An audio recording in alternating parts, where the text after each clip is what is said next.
Herkese merhaba. Bu harika konuşmacılardan sonra sahnede olmak benim için zor. Biz biraz daha, herkes hikayelerini anlattı. Metin Bey biraz şiddet dilinden bahsetti. Biz biraz daha bunların altındaki sebepleri konuşacağız. Aslında biraz varlıklarımızı konuşacağız. Mal varlığımıza bakacağız biraz. Şimdi bir soruyla başlamak istiyorum. Cevapları yüksek sesle söylemeyin ki birilerini afişe etmiş olmayalım ama düşünün lütfen. İçinizden birer cevap vermenizi istiyorum. Tanıdığınız en varlıklı insan kim? Şimdi isimler burada dolaşmasın, onları afişe etmeyelim. Bankacılar vardır aramızda. Hedef göstermeyelim. Kim? Tanıdığınız en varlıklı insan kim? İnsanlar kimler? Bir bakın. Tüm tanıdıklarınız arasında şöyle bir mal varlığına göre yukarıdan aşağı sıralasanız nerede olursunuz? Siz kaçıncı sıradasınız acaba? Kendinizi ne kadar varlıklı görüyorsunuz? Nerelerdesiniz? Alayım bunun cevaplarını, alabilirim birkaç kişiden böyle bir. Sıraladığınızda ortalamanın neresindesiniz varlık olarak?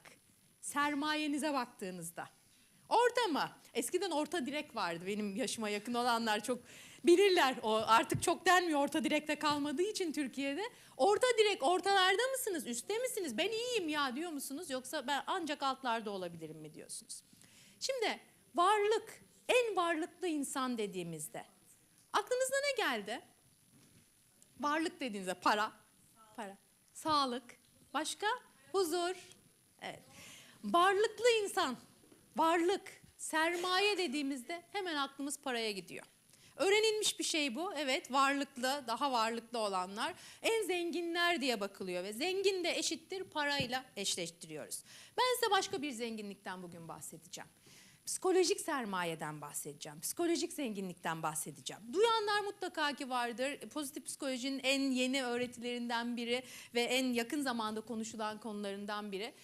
Bunu böyle akademik, bilimsel içeriğinde şunlar var gibi anlatmayacağım. Biraz kendi sermayemizi gözden geçirtmeyi hedefliyorum şu önümüzdeki 7-8 dakikada. Ne demek psikolojik sermaye? Psikolojik sermayesi güçlü olan insanlar neyi iyi yaparlar? Ya da psikolojik sermayesi yetersizse neleri başarmakta acaba geri kalır, nelerde başarısız olur? Biraz bunlardan bahsetmek istiyorum. Psikolojik sermaye öyle bir kavram ki günümüzde Türkiye'de henüz çok hak ettiği değeri görmeyen bir kavram. Biz bakıyoruz, bir kişi neyle itibar görüyor? Ne yazık ki önce cebindeki parayla, yani ekonomik varlığıyla, yani parasal, finansal varlığıyla. Bunu geçtik. Diyelim ki burada iyisiniz ya da bir yerdesiniz. 2. Neyle itibar görüyor? Sosyal varlık dediğimiz sosyal sermayeyle, yani kimi tanıdığıyla. Network'le, networking dedik ya, networking'le.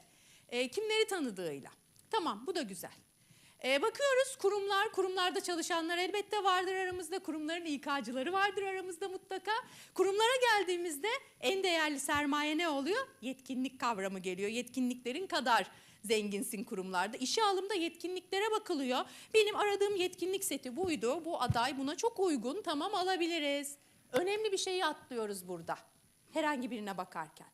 Ne biliyor musunuz? Bütün bunların işime yaraması için bana daha önce bir sermaye lazım. O da ne? Psikolojik sermaye dediğimiz şey. Yani ayakta durabilme gücü aslında özetlersem. Psikolojik sermaye 4 tane bileşeni var. Hope and Resilience psikolojik sermayenin sadece 2 başlığı. Yani umutlu olmak, evet konuşuldu. Ocak'ta da konuştuk, bugün de konuşuyoruz ve konuşacağız. Umutlu olmak bir parçası ama yetmez. Nerede başlıyor biliyor musunuz? Önce farkındalıkla başlıyor, öz farkındalık.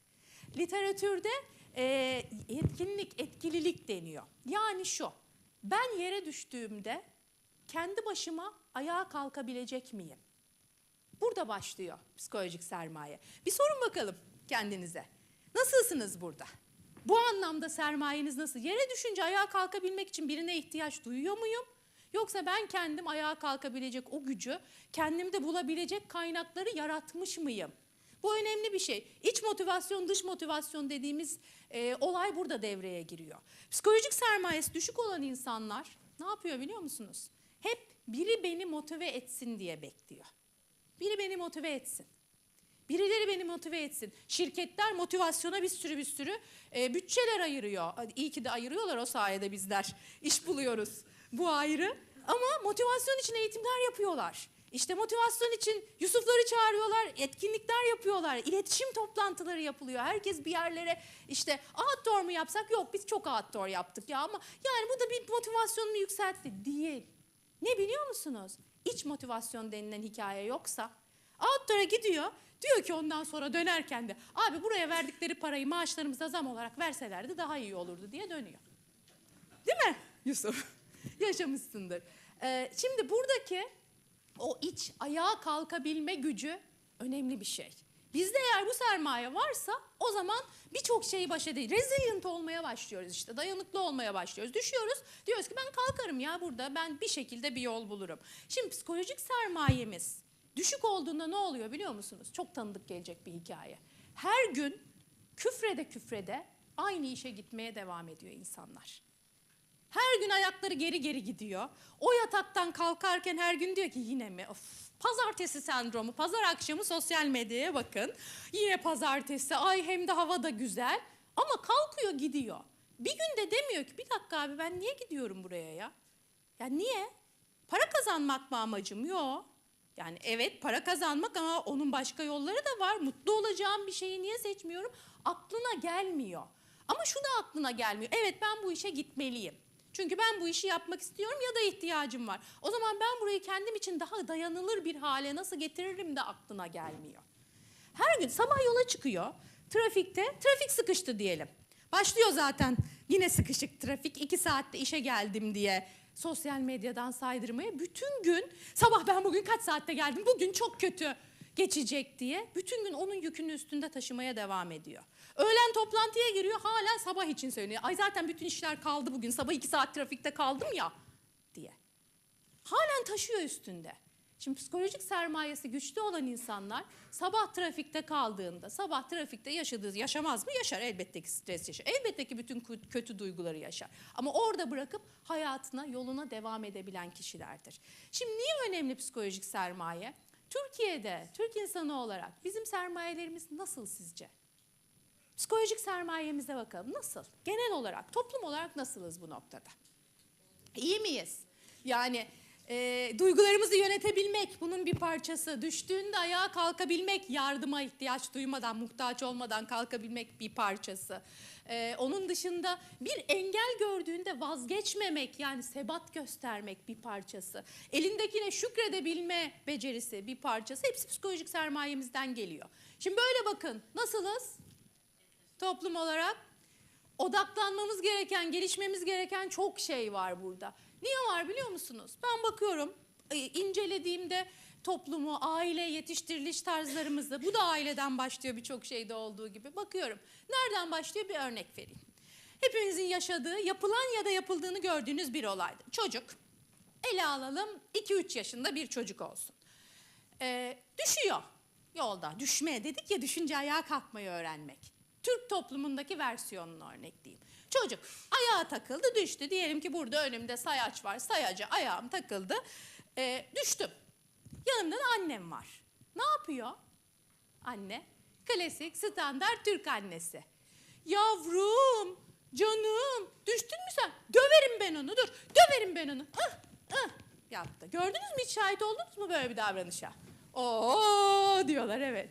Şimdi ben ne öğrendim buradan? Psikolojik dayanıklılık adına, psikolojik sermayem adına ben buradan ne aldım? Bir, kendimi fark etmek var ya, öz farkındalık. Ben şunu aldım, benlik bir şey yok ya, okey. Yani onda suç zaten, benlik bir şey yok. Niye koydunuz onu oraya ya? Benlik bir şey yok yani. Yani bunu da buraya koyuyorlar. Sonra ne oluyor biliyor musun? O çocuk, aynı ben, iş hayatına giriyorum. Diyor ki müdürüm, rapor 5'te gelsin. Gelmiyor rapor 5'te. Diyorum ki hatırlatmadın ki müdürüm, hatırlatsan yapardım yani. Hemen aynı davranış. Yani öz farkındalık, öz yeterlilik becerimi geliştirmiyorum. Gelelim, devam edelim. Tamam, diyelim ki öz yeterlilikte sınıfta kaldık. Başka ne öğreniyorum? Burada. Benim suçum yok. Kendimi değerlendirme gibi bir şeyim yok. Bunu almıyorum. Başka? Anne girdiğinde başkasına suç atıyorum, aynen öyle. Bir şey olduysa, çok önemli bir şey var aslında burada. Çok önemli bir öğreti. Metin Bey'in söylediklerine sonuna kadar katılıyorum. Şiddet adına da çok önemli mesaj veriyorum. Ne veriyorum biliyor musunuz? Benim canım yandıysa kesin başka biri yapmıştır. Benim canım yandıysa biri yap. Kim koydu bunu buraya ya? Benim canımı yaktı. Ve başka bir şey daha. Yine benim canım yandıysa başka biri sebepse o sebebi bulup da cezalandıracak başka biri vardır zaten, annem. Gelir ve onu döver. Yani benlik bir şey yok ya, okey benim canım yandı ama başkası onu halledecek zaten der. Aynısının devamı da var, sadece bir örnek değil. Çocuk bir şey yapar, anne der ki baban gelsin göreceksin gününü. Aynı yani. Baba gelsin, başkasına delege etti. Başka biri geldiğinde göreceksin. Çok önemli bir mesaj daha var burada. Benim canım yandıysa benim canımı yakana şiddet uygulayabilirim mesajı da var içinde. Aynı harekette. Benim canımı yaktı, ben ona şiddet uygulama hakkına sahibim. Ya da benim adına başka biri şiddet uygulama hakkına sahip. Ne oldu? Ben ne aldım? Psikolojik sermayemde ne aldım? Benlik bir şey yok. Hayatımda yaşadığım olaylar zaten başka birileri tarafından benim hayatıma sokulur. Düşersem orada biri beni kaldırmak için yükümlüdür, sorumludur. Gelir en yakınımdaki kişi beni ayağa kaldırmaktan yükümlüdür. Ben ondan beklerim. Yapmazsa da ona küserim. Bunu da nereden öğreniyorum? Yine anneleri modelleyelim. Anne diyor ki, yemeğini yemezsen çok üzülürüm. Ağlarım bak. Ne öğrendim ben buradan? Anne bunu yaptığında. Annemin, koskoca kadın 30 yaşında, 40 yaşında ama annemin demek ki kendi duygusunu, üzüntüsünü yönetme becerisi yok. Demek ki böyle bir şey olmasına gerek de yok. Artı ben annemin duygusundan da sorumluyumu öğreniyorum bu sefer. Ama bakın kendi duygumdan sorumlu değilim halen. Ne kadar riskli bir yere gittiğini görüyorsunuz değil mi? Kendime gelen her şey dışarıdan ama başka birini üzdüysem ben o zaman düşünmeliyim. Yani dışarıya dönük el alem ne der düşüncesinde burada tohumunu atıyoruz aslında. Başkası ne der? Yani şu, bana bir şey oldu, okey başkası çözsün. Ama eğer birine sıçradıysa, biri duyduysa o zaman problem ya. Yani duymasınlar, orada bir şey olmasın. Üstünü kapatma kültürü gelmeye başlıyor. Şimdi bu da psikolojik dayanıklılığımızı etkiliyor. Nasıl etkiliyor biliyor musunuz? Psikolojik dayanıklılığa gerek duymuyorum ki. Yani biri zaten elimi tutar ve kaldırır. Yani kaldırmalı, onun sorumluluğu çünkü. Psikolojik sermayesi olmayan insanlar kendi psikolojik durumunun sorumluluğunu da almıyorlar. Ve bu yüzden 3. sayfalarda bir sürü psikolojik sermayesinde fakir olan insanların haberlerini görüyoruz. Ne oluyor? Köprüye çıkmış, ikna edilmek üzere olan bir adama sırf o sevmediği, o gün küfrederek gittiği işine yetişebilmek için atla seni mi bekleyeceğiz diyebiliyoruz. Düşünün, psikolojik sermayesi zayıf olan, psikolojik sermayede fakir olan insanlar yapıyor bunu. Ya da diyoruz ki, geçen yine benzer bir şey vardı. Çatıya çıkmış işçi, çıkıyor diyor ki bizim abi, yardım edecek ona sözde. Delikanlıysan atlarsın, adamsan atlarsın aşağıya diyor. Niye? Adamsan atlarsın. Yani ne kadar resilientsan o kadar adamsın ama resilience'ı da tanımlamasına bakın. Atla, çıktın madem atla. Niye atlamıyor? Yardım etmek için söylüyor. Yardım etmek için söylüyor. Sözde yardım edecek o kişiye. Diyor ki adamsan atlarsın diyor. Ters gaz verecek sözde. Ama sinirlenmiş. Şimdi niye? Ya da bakın 17 yaşında gencecik kız sevgilisinden ayrılmak istedi diye sevgilisi çekiyor, vuruyor. Niye? Psikolojik sermayesi güçlü olan bir insan bunu yapmaz. Dolayısıyla bizim için anne baba olanlar, kimler bir göreyim salondaki anne baba olanlar. Oo bayağı varmış. Öğrencileri göreyim, salondaki öğrenciler. Onlar da var neredeyse. Anne babalarımız daha çok. Anne babalar olarak bizim en önemli sorumluluğumuz çocuklarımızın ve kendimizin çevresinde psikolojik sermayesi güçlü olan insanları olmasını sağlamak. Niye biliyor musunuz? Biz şuna bakıyoruz. Eskiden vardı. Kız istenecek diyelim.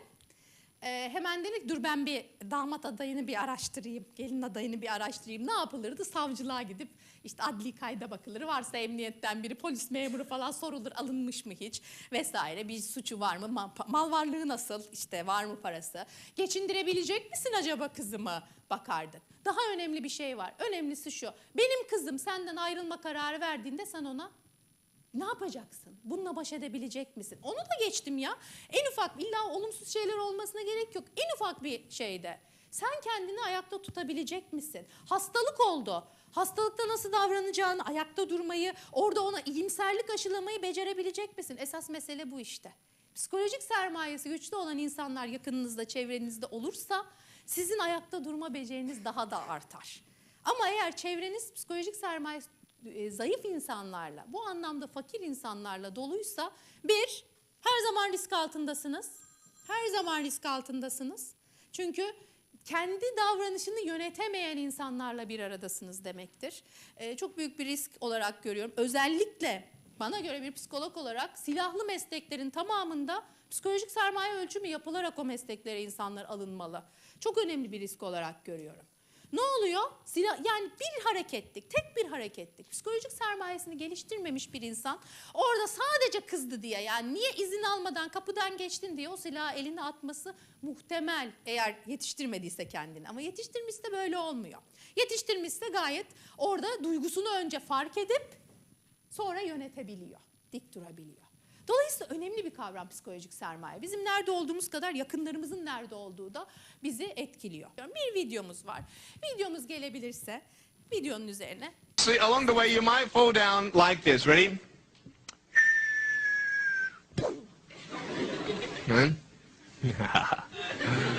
Hello! So what do you do when you fall down? Get back up. Everybody knows to get back up, because if I start walking, I'm not going to get anywhere. But I tell you, there are some times in life where you fall down and you feel like you don't have the strength to get back up. Do you think you have hope? Because I tell you, I'm down here, face down, and I have no arms, no legs. It should be impossible for me to get back up, but it's not. You see, I will try 100 times to get up, and if I fail 100 times, if I fail and I give up, do you think that I'm ever going to get up? No.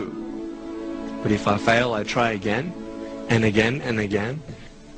But I just want you to know that it's not the end. It matters how you're going to finish. Are you going to finish strong? And you will find that strength to get back up like this.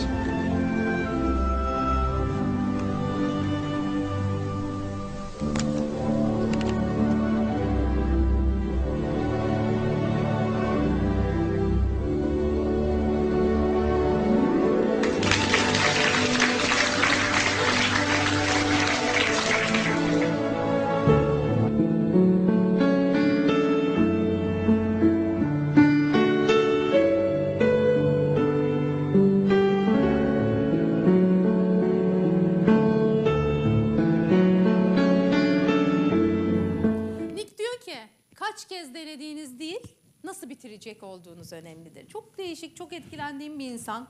Gerçekten milyonda bir olan bir hastalıkla doğuyor. Doğuştan kolları bacakları yok. Ve 8-9 yaşına kadar gerçekten bununla yaşamayı öğrendiğini zannediyor ama 8-9 yaşında bir intihar girişiminden sonra hayatı değişiyor. Ve ondan sonra bütün şu felsefeyle yola çıkıyor. Diyor, kollarım bacaklarım yok ama ve diğer kolu bacağı olan insanların yapabildiği şeyleri yapamamam için bir sebep de yok. Ben bunu yapabilirim diyor. Buraya da nasıl geliyor? Çocuk hastanesinde yatıyor intihar girişiminden sonra. Yanında da başka intihar denemiş çocuklar var. İşte soruyor, sen niye intihar ettin? İşte bana babam kızdı. Öteki, işte ben dersten zayıf aldım. Öteki, sana ne oldu? Sevgilim beni terk etti vesaire. Orada şunu fark ediyor. Diyor ki, bir dakika ya diyor. Benim kollarım bacaklarım yok. Evet. Ama onların daha farklı bir şeye eksik, daha önemli bir şeye eksik. Onların umudu yok diyor. Ben o zaman ayakta durabilirim deyip ondan sonra bütün hayatını umut ve inanç üzerine kuruyor. Şu an çalışıyor, evli, bir çocuğu var, evleniyor, bir çocuğu var. Bizim yapabildiğimiz hemen hemen her şeyi yapabiliyor. Yürüyebiliyor, kendi kendine yemek yiyebiliyor, çocuğunu besleyebiliyor. Golf oynuyor ve oynuyor derken öyle hani 1-2 atış değil, Amerika'da müsabakalara katılıyor. Ve o kadar da barışıklık kendine, no arms, no legs, no worries diye bir sitesi var. Yani kol yok, bacak yok, dert yok, tasa yok diyor. Şimdi burada da benim için önemli örnek noktası ne biliyor musunuz? Psikolojik sermaye %100 geliştirilebilir bir şey.